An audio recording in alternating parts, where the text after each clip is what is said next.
everybody, welcome back to my channel and another Meet the Bags video.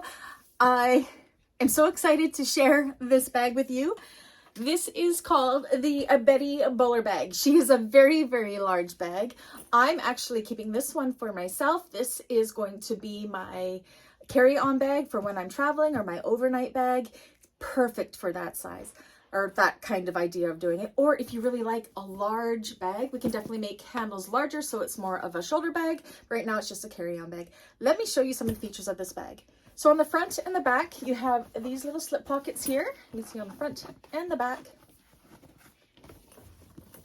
This one here I made with a really nice and fuzzy upholstery fabric, which is amazing. You can see it is quite wide. It has little pull tabs here, a double zipper closure, and on the inside you have a very large zipper pocket and two very large slip pockets.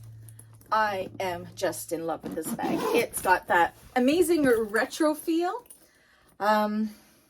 Yeah, so if you would like one of these bags made in your choices of fabrics, vinyls, hardwares, you know what to do. All that information is down below. And if you're part of my bag makers community, I have a tutorial on this one. If it's not up yet, it will be up shortly. Anyways, I'll catch you guys in the next one. Bye.